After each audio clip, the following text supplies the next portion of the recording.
Здравейте! Днес на вниманието ни е ажурна релефна плетка с вертикални изпъкнали пътечки. Стегната е, плете се от не много дебела прежда и с игли по-дебели от обикновено. Тази е номер 6.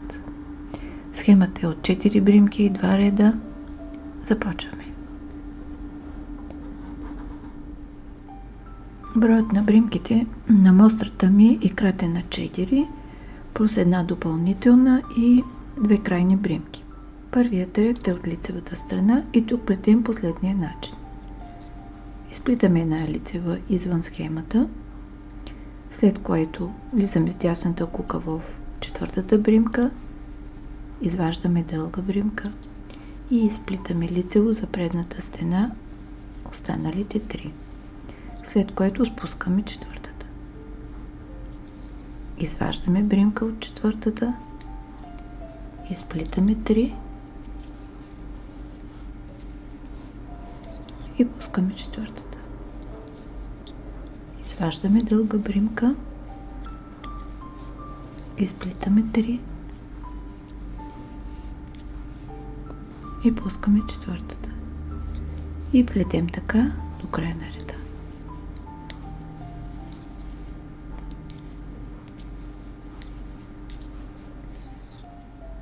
Втори ред от опаковата страна. Изплитаме една опакова бримка извън схемата и следващите 4 изплитаме опаково последния начин. Конецът е отпред. В четвъртата бримка влизаме от задната страна и изплитаме опаково, изваждаме дълга бримка. След което изплитаме опаково първата, втората и третата. И спускаме четвъртата. Изваждаме дълга бримка от четвъртата и изплитаме опаково другите 3.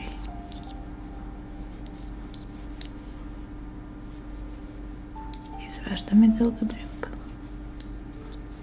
3 опакови.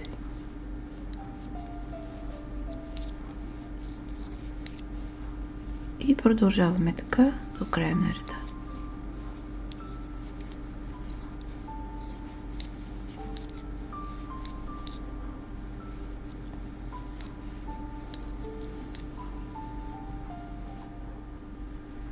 Препоръчвам ви тази лаконична плетка от повтарящи се 2 реда за зимни шалове, наметки и пуловери.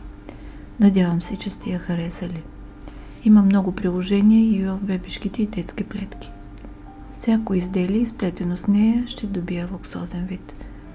Горещо ви я препоръчвам. Благодаря ви, че бяхме заедно. Ако харесвате това видео, натиснете бутон лайк. Абонирайте се за канала и за известията, за да гледате всички мои видеа. Пожелавам ви вдъхновение, плетете с любов и бъдете щастливи. До скоро!